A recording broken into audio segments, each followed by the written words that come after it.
Hello, this is one of my strange ad hoc tech videos. It's about a book. It's about a C++ book. Now, I've had this C++ book for a while. It's sat languishing on my shelf, I'll be honest. And it's the Professional C++ 5th edition by Marc Gregoire. Okay. I have not delved into the book very much, and I've never read any prior versions of it. So this is my first introduction to this book, and I have issues with the introduction. An introduction to C++, even a crash course, is very difficult, and I can see why editorially certain decisions were made. But conversely, I can also not understand why other decisions were not made and not made clear. So the first thing I'm going to pick apart is that in the introduction itself, we talk about any C++ compiler. It then talks about modules and immediately says that Microsoft Visual C++ 19 or Visual Studio C++ 2019 did not ship with module support, which it didn't and doesn't need to.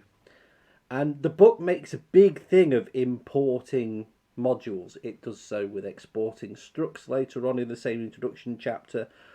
But it really labours the point that beyond just a crash course, just getting yourself going, and I personally, as a C++ developer, do consider modules to be a bit of an advanced topic. How you want to package things, how you want your translation units to run, is pretty important. And I think that this is glossing over the fact. And it's done in a slightly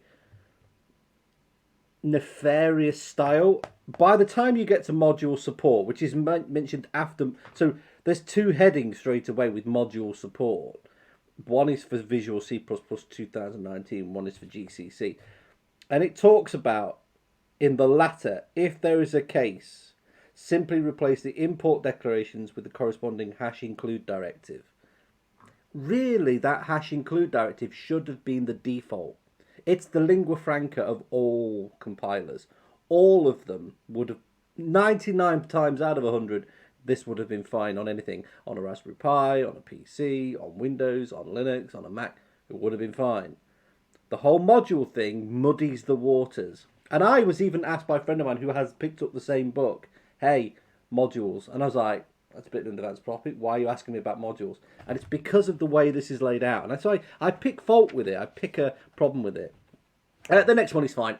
Standard format is mentioned in the introduction, and it talks about it not being in the standard. It is now in the standard. It is all there. It's curious that they have made mention of using C++ 2a, not 2.0. They could have made clear that this is going to become something more standard down the line. I mean, I remember including standard for TR1, Technical Resource 1, back in the day, to make sure you got features you wanted. But yeah, we can let that go, and I'm sure there's an errata or an addendum somewhere about that, but I haven't got it. So now we move into the actual first chapter of the book, which is called A Crash Course in C++ and the Standard Library.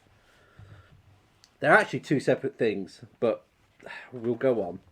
So we come into the obligatory Hello World program, and straight away import instead of just hash include. I would have made both, and I would have perhaps even added a comment there saying you can import this or hash include IO stream. It's a very, very minor difference between the two. It really wouldn't have mattered for Hello World. The second point that I make there is that C++ program is actually a little bit laboured.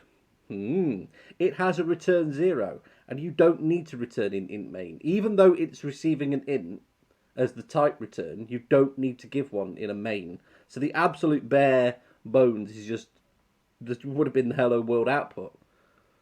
And that's not really discussed. It's not coming in. It's maybe an advanced topic, I admit, but it's there. It could have gone into the comment section. It actually makes section. It goes on here then talking about comments, which are nothing really to do with Hello World, but it starts to explain comments. And it could have said, oh, by the way, this isn't needed. It also makes future reference to a whole coding styles chapter that I've not even got to yet, so we won't go there. But then immediately starts to go on about importing modules again, C++ 20. And for a book written in 2019 and published 2021 or whatever, you've got to really ask yourself, are you labouring the point here? It again reiterates that if your compiler does not support C++ 20 modules, instead of import decoration, import, you can use #include. Fine, but that should have been far further forward, in my opinion. That should have been the default in the introduction. This whole labelling of modules really muddies the waters. And then we turn the page, and it's a little bit incomplete here. We've got preprocessor directive, and it talks about #if_def, #if_not_def, but it doesn't talk about #if, which is kind of the standard way you'd work. You could have, because you can have const expr values that define whether something's in, and in module exports, you want things to be const expr to know that they're coming up at compile time, and you would #if them. You really would. That this is a little bit dismissive of the preprocessor and its power. It is making the point of you want to avoid #if not defined, #define, and if, and just use pragma once. That's fine. No issues with that whatsoever. The main function is, of course, where the program starts. Its return type of an int, indicative of the status of the program. You can omit any explicit return statements in main. So it actually does say it. In which case 0 is returned automatically. It does actually say it, but that's divorced from the actual program code you've seen. And indeed, there is no body to that main. They've just repeated the int main with the argc, argv at the top of them, which again muddies the waters because we've not talked about parameters. It then goes into the function can either take parameters or no parameters in the same paragraph. The same stanza. It is a new paragraph, but it's the same stanza of code, and you just think that really could have been a whole separate piece and better divided up and divided out. It then talks about IO stream and some output characters and how we do escaping sequences, which is fine. It also does a good job of explaining namespaces next. So it talks about embedded namespaces and multi-namespaces and how they were in the deep dark days, which takes us to page 11, where we get aliases mentioned briefly. Again, very nicely done. Quite like it. Could have had a few more examples there, in my opinion, but whatever. Then it makes a bit of a faux pas, and it does this a couple of times. Literals. It talks about decimal, octal, hexadecimal, binary literals. It talks about floating point, double floating point, hexadecimal floating point, single character, and zero terminated array characters, i.e. a string literal. But it does not mention string view, SV. It doesn't include that. It doesn't mention that you can include other namespaces that bring in other string literal types. It doesn't mention that you can define your own and even refer it forward to a forward chapter.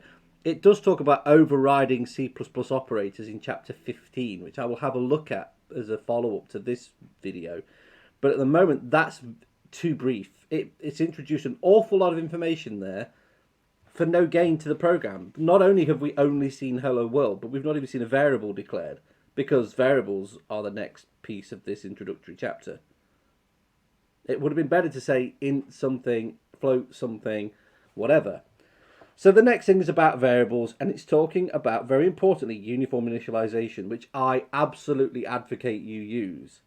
And it explains that you could do, the old syntax. Now, I call the old syntax the sort of allocate assign, because you're using the assignment operator effectively. You're not, because the compilers are smart, but if you don't have a smart compiler, it would be wrong. But then it has this rather large table. And the table's got int, short, long, long, long, int, short, long, long, long again. And it's got mappings to what they are, and it's got the usage type of them on the right-hand side. And I'm looking at it, and I turn the page, and I'm immediately thinking there's something missing. But I turn the page, and then it's got char 8t, char 16t, char 32t. So these are sized characters that you can use for Unicode and use UTF-8. So why have you not explained that you can have uint 64t and uint 32t, uint 8t, uint 16t, int 60, all these signed items that are in standard integer, the header type or the module if you want. Standard integer is not mentioned. Yet I know in the actual glossary, the table of contents, it talks about cross-platform. So are they going to drop that on you later? I really don't like that it's using what I consider quite outdated ways of representing the types in short, long.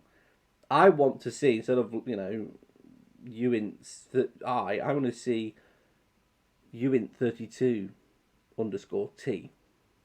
I want to see int32t. I want to see signed, unsigned explicitly out there. And I want to see it shortly. I don't want to be typing unsigned long, and it puts bracket int. No, you've literally just said it's an unsigned long. Why are you putting bracket int? It's not an int. It's an unsigned long.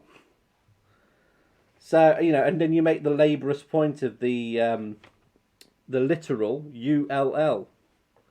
But you didn't make mention of those literals on the previous page. It's really it's sketchy. So then we move on. We get bytes. We get numeric limits mentioned. Again, you've mentioned numeric limits without mentioning standard int. And then in the code here, you're just using format. And I immediately grokked onto the code examples are cout, not standard cout, just cout. That's not right. In the prior piece of code, the one piece of code we saw before this that was an actual program for Hello World, you made a big faux pas. And I go back to it now. Can anybody see? In bold here. Look at that. In the actual global namespace, using namespace STD. That is an STD. That is a sexually transmitted disease of the worst case. Do not ever pollute your global namespace with other namespaces. Ever. Keep them local to a function, local scope to if you're using an enum class, which we'll come to, local to that switch statement. Do not put them in the global namespace. You don't know what you're including or what you're doing, where and when and why. And then you get things like Windows using names again, min, max, all that kind of stuff. Redeclared because you don't know which one to use. Ambiguous declaration. It is a complete nightmare to figure that out. Don't do it. If you can avoid using any namespace using statements in any global namespace, do so. Use them inside a function between the braces, but do not use them outside, because it will just pollute and confuse and mix and mash, and you'll have the wrong one from the wrong way. You've got a project with 300 people working on it. You can't have 3 different people defining do something, because is that the back end do something? Is that the front end do something? Is that the database do something? Is that a networking do something? You do not know which one it was, because all 4 of them got their namespaces included in global somewhere, and you included that header, and you went, I don't know which one it's routing me to. And it doesn't know how to compile it anyway, so it's completely useless. The next one is appalling. The next one is on page 15, casting. You've just made these really laborious examples of casting, and you actually start to do these, right? That is an old C-style cast. That is actually create me a new integer. That's using the integer create. Okay, the compiler will be smart enough and say, hey, this is effectively a cast. Just move the number. Yeah? But really, if you haven't done that, and in debug especially, when there's no optimization going on in your compiler, that will use the value constructor for integer and make a whole copy. And then you do it the correct way. Casting, static cast, the correct way, the correct modern way, is actually method 3. It shouldn't be method 3, it should be the first method. And then you make no other casting references. You don't mention that there's other things. You talk about inherited techniques, and that's it. You don't talk about dynamic cast, const cast, reinterpret cast. To be fair, in the case of this quick and dirty crash course, you've not explained anything else in there that needs to know about other casts. But you could have said, and there are other styles of casts available. Because people might pick up on method 1, the default old C style cast, and think, well, I can do this with everything. And you can, and you shouldn't. So next one, floating point numbers. Now, I thought you'd already dealt with those enough in the types here, in this type table. Float, double, long double. But clearly not. Working with floating numbers can be more complicated working with integral types. And you go on and on and on. And you talk about how infinity is represented and stuff like that. And it's just strange. To check if whether a given floating point number is not a number, use std is nan to check for infinity. Use std is inf. Both functions are defined in C math. Again, you've laboured the point about modules. So do you want that to include C math, as I would, or import C math, the module? Again, not really made it useful. But then you've actually used the limits, which is what I would consider the correct way of doing it. That you go limits double whatever. And really none of this should be done at runtime in code anyway. It could be done, or 99% of calls that I would ever encounter like this, could be done in a template, which is really advanced stuff.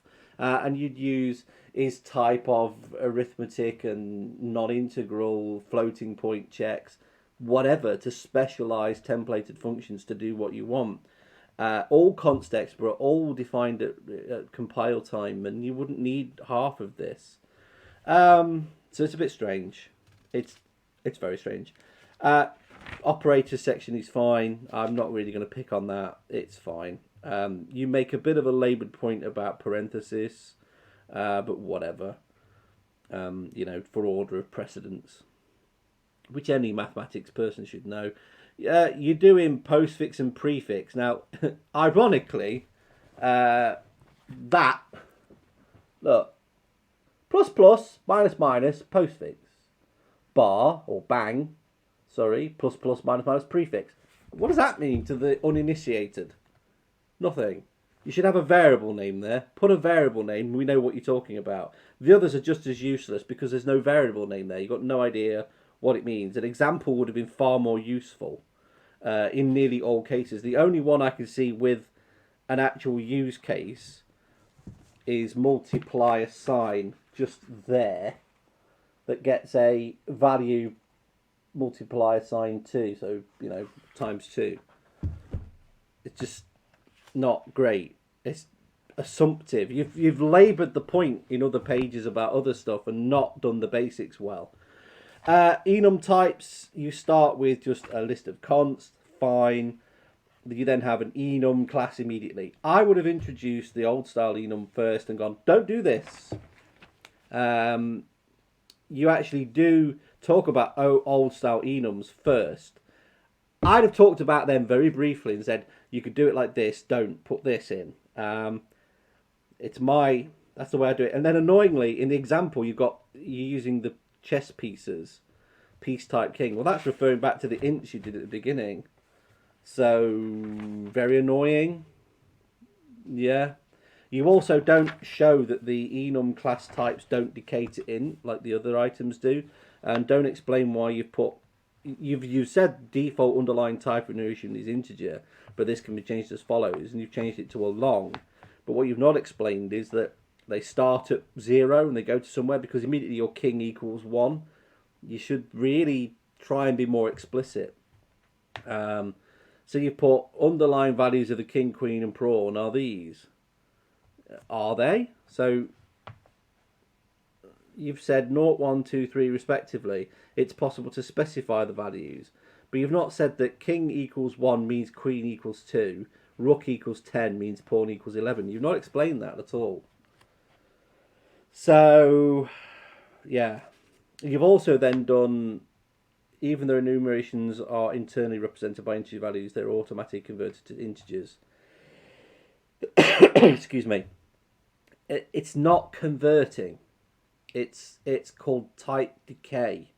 And it's very important later on in the templating chapters. And that's what worries me about some of these things, because sometimes in a template you want to make sure something isn't decaying to an integer. It isn't just assuming, it isn't just going down to something, because of what logical operators can be applied. And I just find that very, very dodge. So yeah, enum status. The conditional status is fine.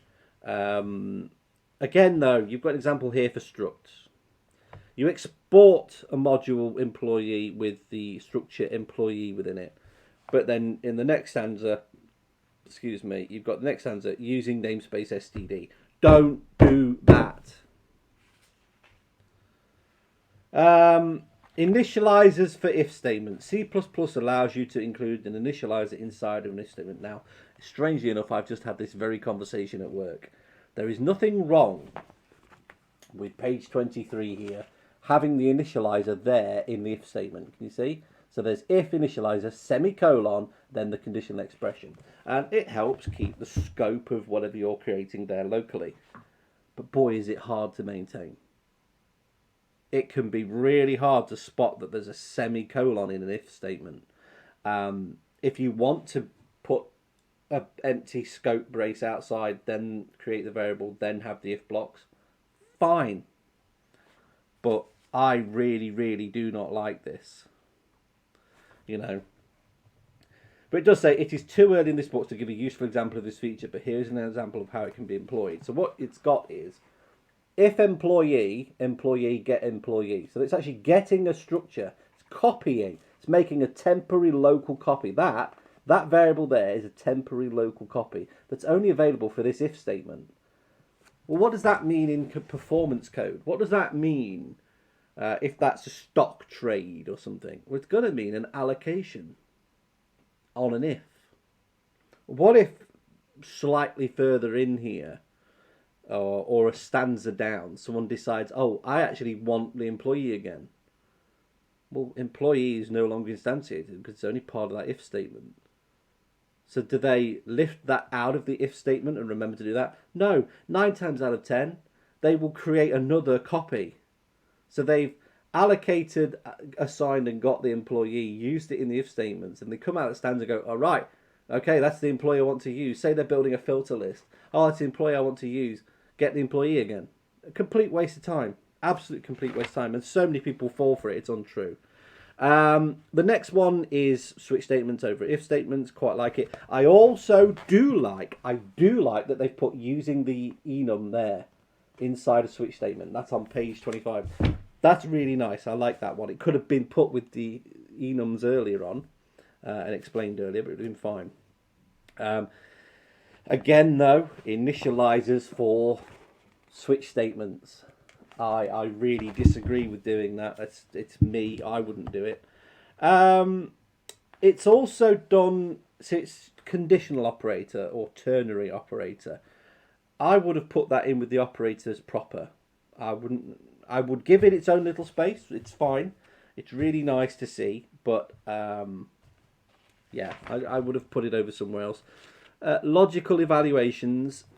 Now, this is something it does do well. The three-way comparison operator, the spaceship operator, it explains it really well. It hasn't really shown or said it has a performance overhead, and it doesn't mention that these can be const expr. You can get a const expr result of these before you can get other logical operations. So you can do interesting things with spaceship operators. But you get this enumeration type out of them, which is very useful. You can get partial orderings, you can get strong orderings, which is useful, but they don't explain the difference very well. So-called strong ordering can be as follows. Well, it's not so-called. It said this about headers earlier. Include a module, don't include the so-called headers. Well, they're not so-called. They are header files. That's what they've always been since the 1970s. I mean, I don't know how old Marc Gregoire is, but I'm going to presume he's about the same age as me. And I'm going to assume, therefore, that they've been called header files since before he was born. So yeah, we'll carry on. Functions get explained. It's keeping it brief, so I'm not going to pick fault there. It's absolutely fine. Function return type deduction, very interesting. Interesting that it doesn't point out that you can say. So this has got auto add numbers int number 2 return number 1 plus number 2. That's the function. But what you can actually do is you can actually give it the hint with the dash chevron and say hint this is an int or hint this is an unsigned long. You know, you can actually make it bigger. Adding two integers is very likely to overflow in a lot of cases. And unless you've turned on warnings in your compiler, you aren't going to realize that this function can overflow because auto deduces to int. It will just tell you this, and it'll be quite a horrible message in some compiler circumstances, I'm sure. Getting the current function's name. Yeah. Underscore underscore func underscore underscore. You can get line too. You can get file as well.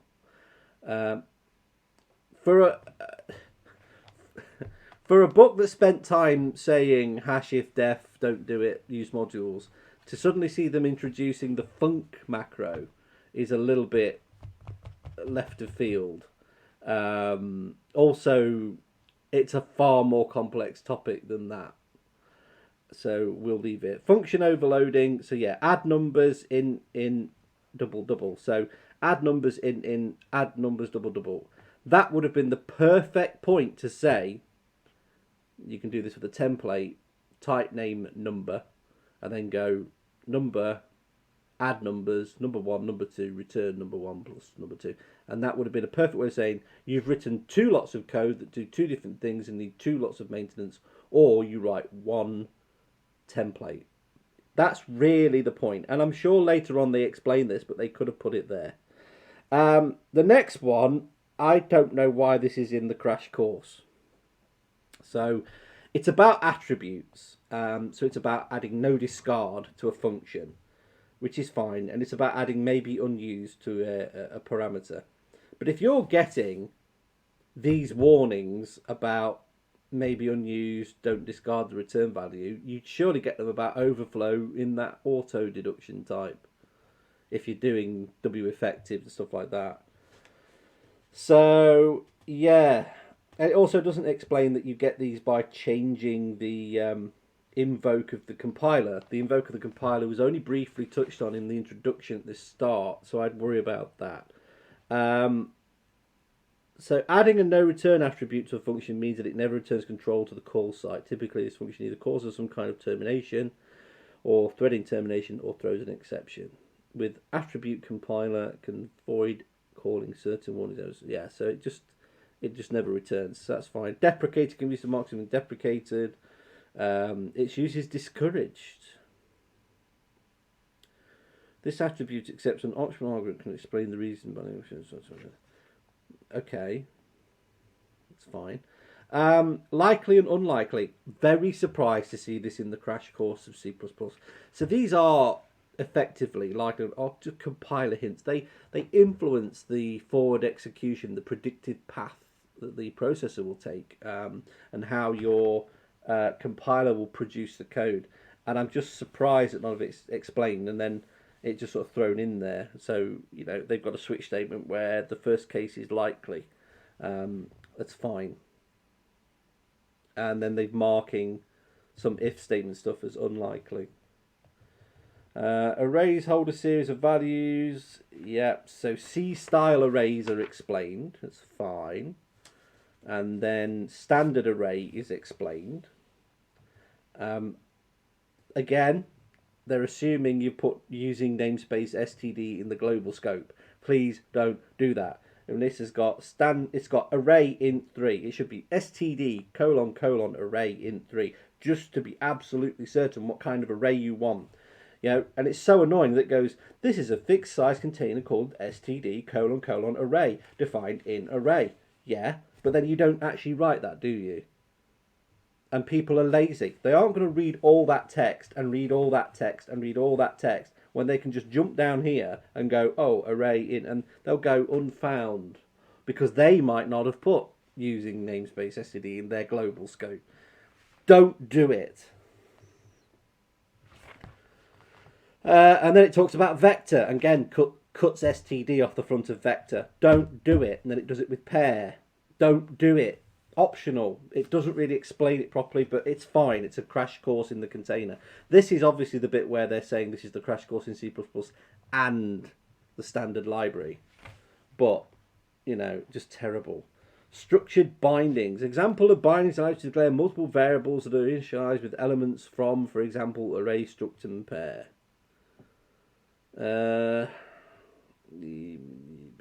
Yeah. It's not a really good example, any of that. And I wouldn't do it that way if it was me. I'd explain tuples better maybe than I'd explain that, perhaps. That's just me. It then explains loops. It explains the do while loop, the while loop, the for loop. It's finally showing you the pre-increment, which is the faster of the two increments that were not really well explained in the pre and post list. It then has range-based for loops. Now, ranges, again, are fairly new. I really would be wary of them, and it's not well done. So the spaceship operator I thought was well done in this book, but the range-based loop stuff isn't done well. Starting with C++20, you could use initializers range for base for loops. And again, it's got for initializer, range declaration for range initializers body. What generally is the case is that you're going to be passing a lambda in there and you're going to be optimizing through. And I don't like it. And the fact that they're showing you these values that are quite clearly initializer lists. And then the next chapter is initializer lists. Don't do that. Explain the thing you're going to use and then show something using it. They're backwards here. And finally, we're getting to strings. And I'm hoping somewhere that string view and SV is mentioned, and it doesn't look like it is at all. So, yeah, again, cutting off STD at the front of stuff, not well explained. Yeah. There's one here, initializer list using namespace std. Don't do that. Just don't do it. Put the actual explicit... I mean, it would have been fine. Here, look. Would have been absolutely fine in this code. Take that line out, and after that brace, put using namespace std. And then you know that these three lines here, this for loop and this thing, are going to be beholden to having std in front of them for brevity. There's no need for it anywhere else. It shouldn't be there. It's just wrong to see it there. And all it does is save you putting std : in front of initializer underscore list int. That's all it's done. And then again, import airline ticket module. No explanation of that. And then somewhere else, export class airline ticket. I don't like it. It's just me. I don't know. There's something about it. Using modules is fine, but it shouldn't be in the crash course Introduction to C++ at all. It's an advanced thing. If you don't understand quite where the module's coming from or how the TPUs are going to go through the compiler, don't use them first. In fact, I'm surprised it hasn't explained forward declarations and then going for whatever stuff in the background. So then there's just an example of an airline ticket, which is fine. Scope resolution. Again, scope resolution, that's where it should have then explained. On page 45, it should have explained, we've been putting STD in front of loads of things. We don't really need to do that. Just in the public-facing declarations, we need to do that. The actual definition of everything, we can just say, oh, in this scope, now use whatever namespace. STD for the most part for these examples. That would have been far, far better. And in fact, worse still, they're mixing and matching, because in the export class airline ticket that is started on page 43, they actually have STD string m underscore passenger name, literally put in an STD in there, and they've got an STD string get passenger name, which is horrible and taking a copy, but it's getting the variable, getting a copy of the variable out. You didn't put STD everywhere else. You've just confused your reader. You didn't put std everywhere else. Why didn't you put std in here? We didn't put std in here because in that module you didn't put using namespace std in the top of the module, because any module then including your or importing your module would have std in the global namespace, and that's wrong. You don't want to do that. So it's just a bit of a mess. It's not terrible, it's just a bit of a mess. I'm just looking at the final piece here. Uniform initialization before C++ initialization types was always non-uniform. For example, take the following definition into a circle, structure in a class, circle struct, struct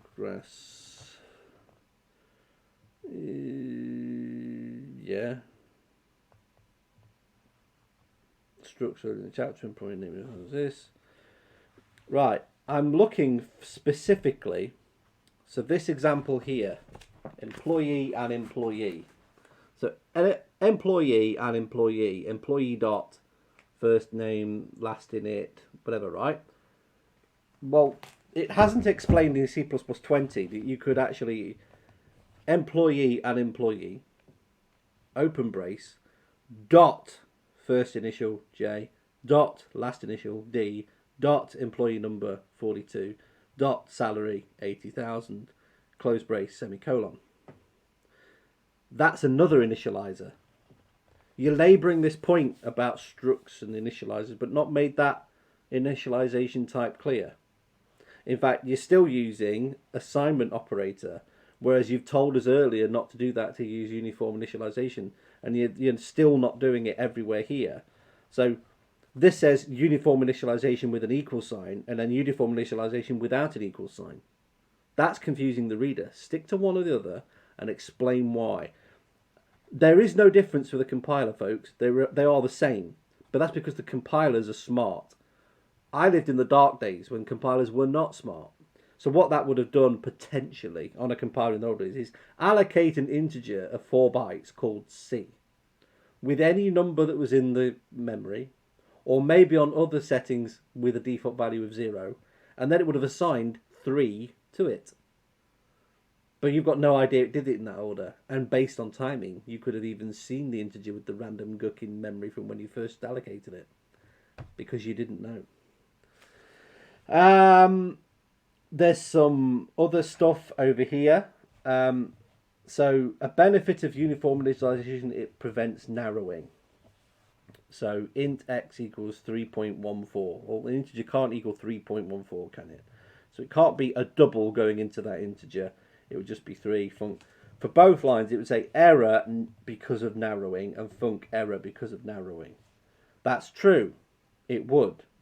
But the fact that the example shows func without any braces and then there func with braces is really strange. I know the point it's making, I just don't like it.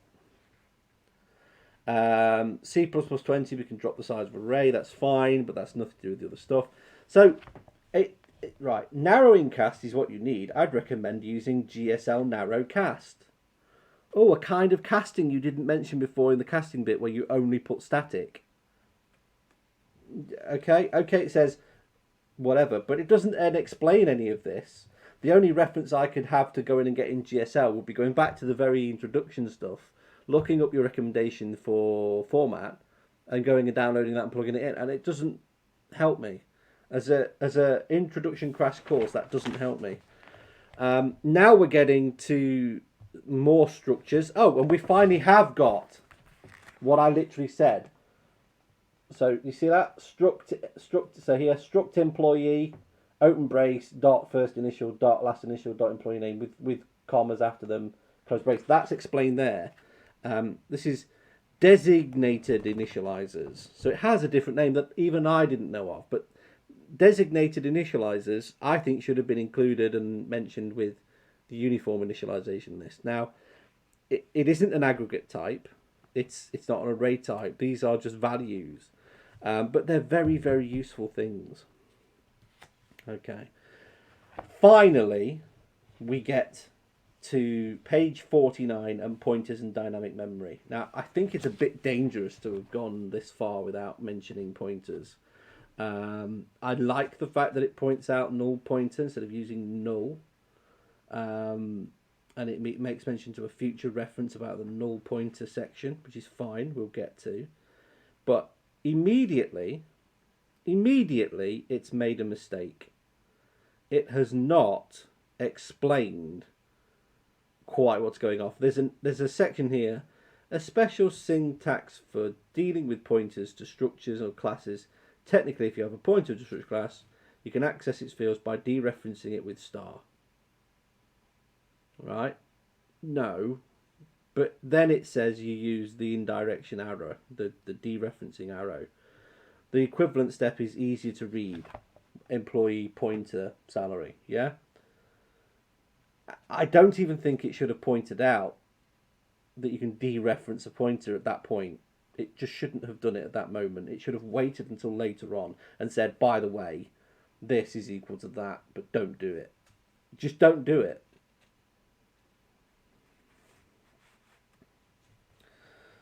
Dynamically allocated arrays. And it's finally shown a delete. There we go. So the first pieces has not explained anything about lifetime.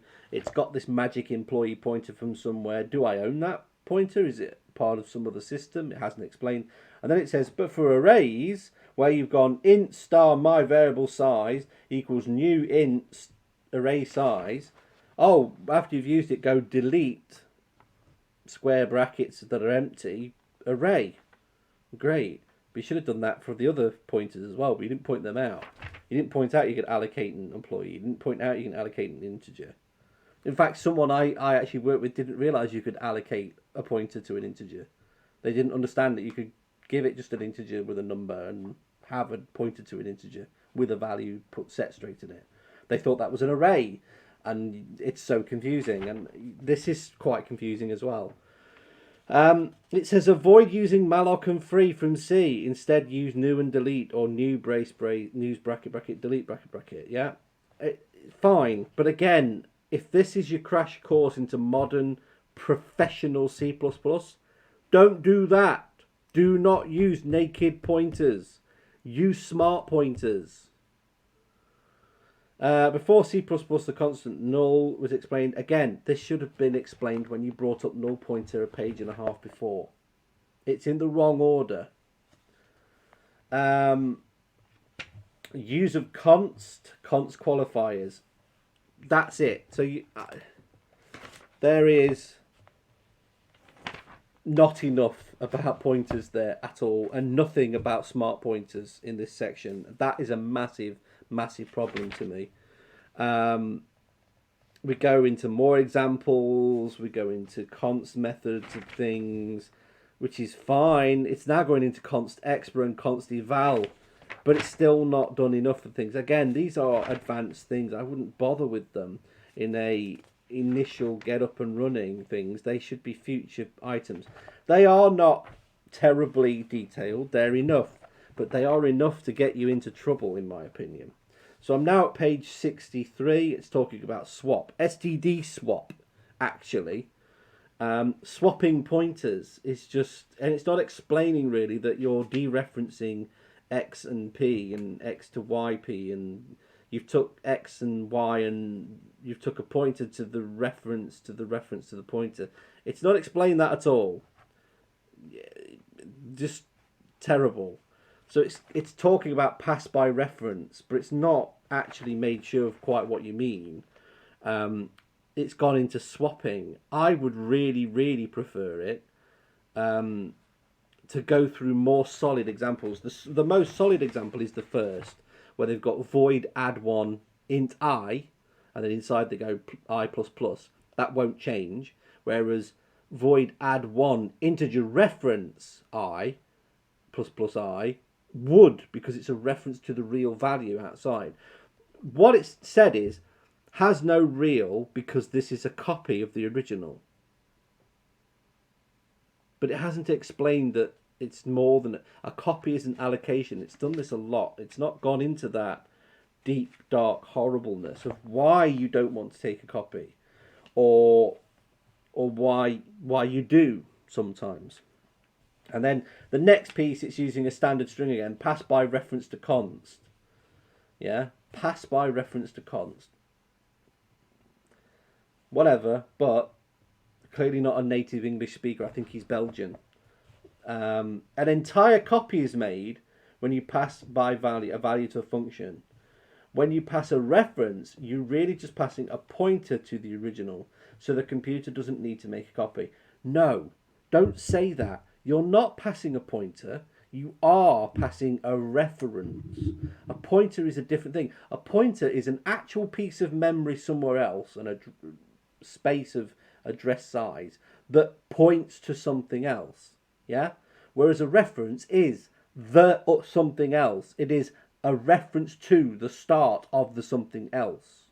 It is not another piece that indirectly points at something else. Yeah? So you're driving up the motorway, you see Kidderminster. Yeah? If you're passing by reference, you see Kidderminster. If you're looking at a signpost, you're looking at the pointer to Kidderminster. They're different things. This is pass by reference versus pass by value. You know, how things take time to copy. It's not that things take time to copy, it's the fact that you have to allocate another duplicate set of memory. And the two can get out of synchronization with each other. If you've taken a copy of your employee, just at the moment it's updating the hours they've worked because they've clocked out, you could miss that day's clocking out. And then you run your payroll on how many hours they've worked, and they've worked until they next clocked, and the next clocking was the next morning. So instead of billing them for or paying them for 8 hours of work, you've paid them for 21 hours of work because you clocked at the wrong time.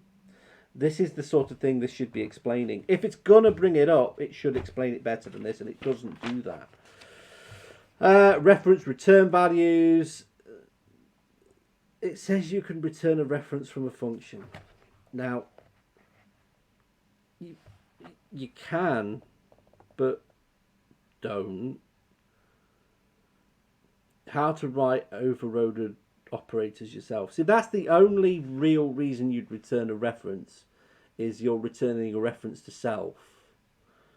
So, no, you shouldn't return a reference to a function. You should reference from a function. You should return references to yourself in limited circumstances, very specialized limited circumstances, so specialized there's a whole chapter about it somewhere else. So don't bring it up for this introductory piece.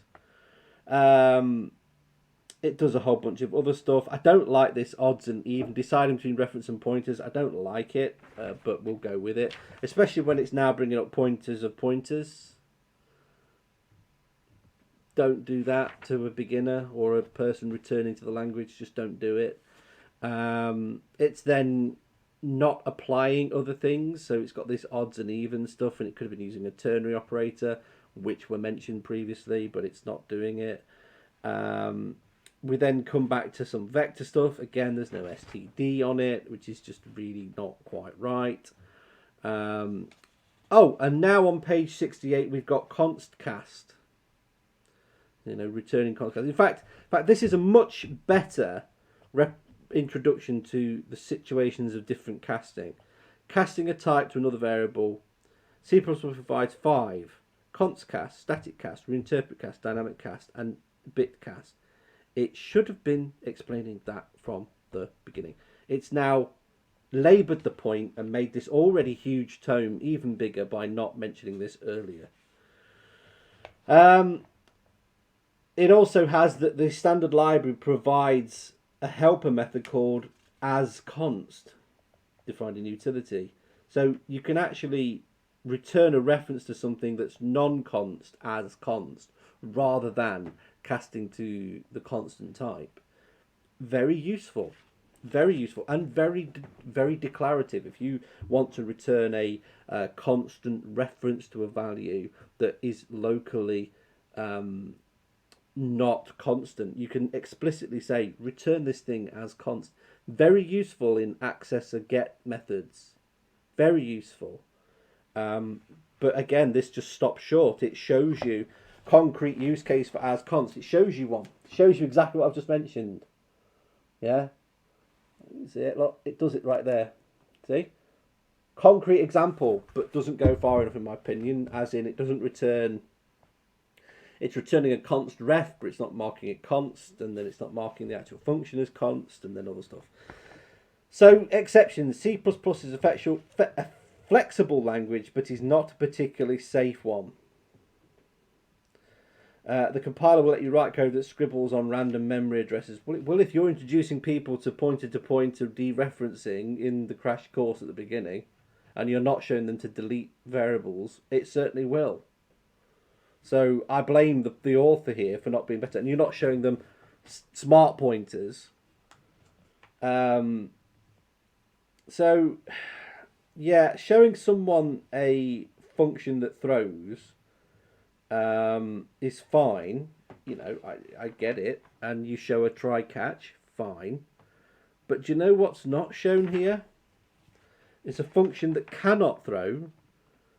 And you've introduced no discard, you've introduced maybe unused, you've introduced no return.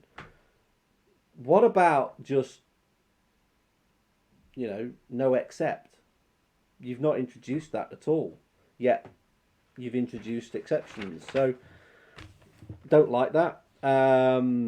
Type defs. You've introduced the using statement. That's fine.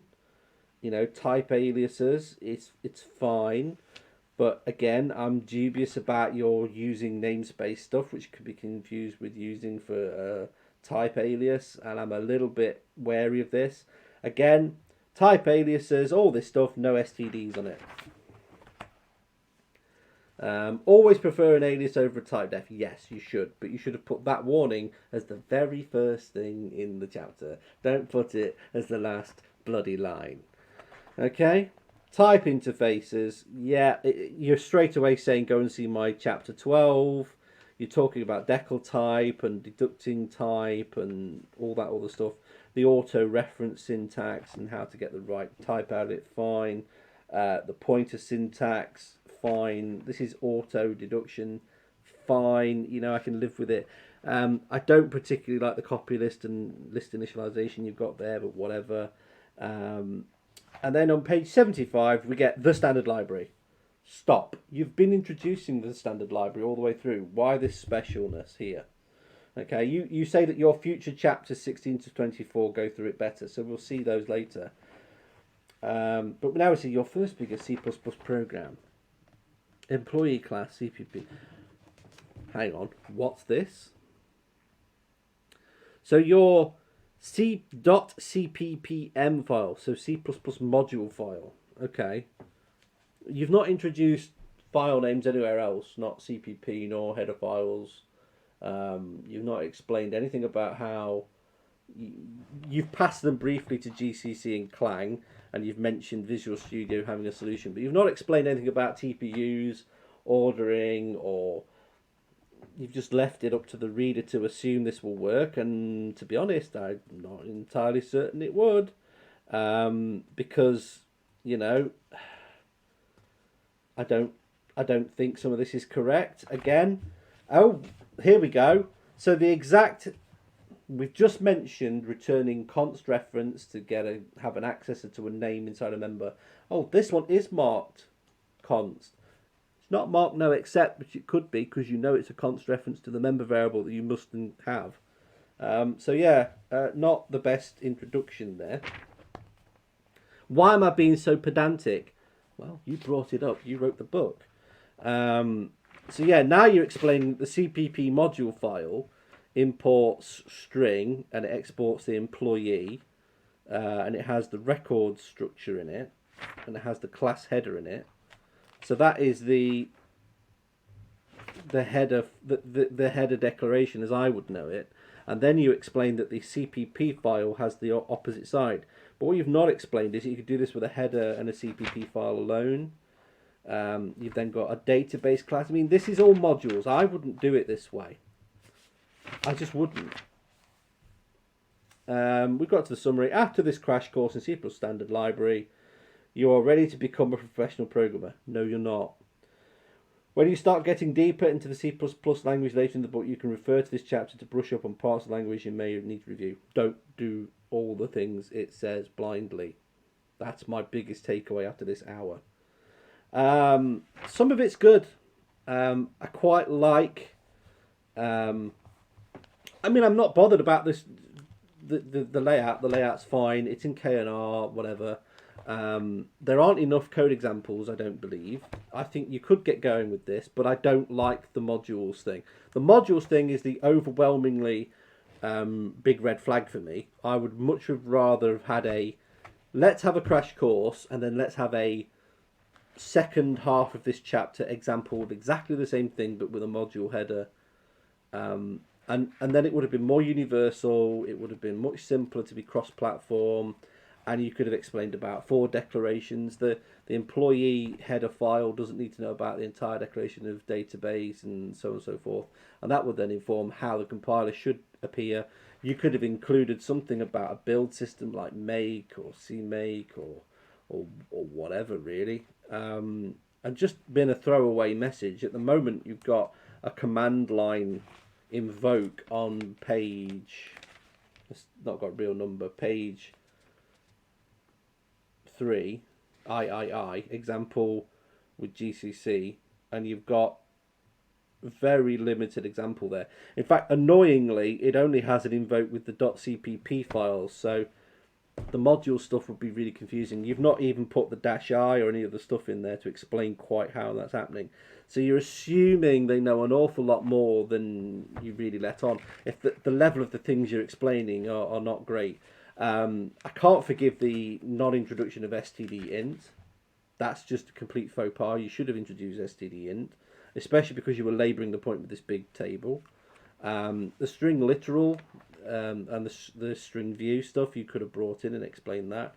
You could have explained when the references stuff why spans and views are better.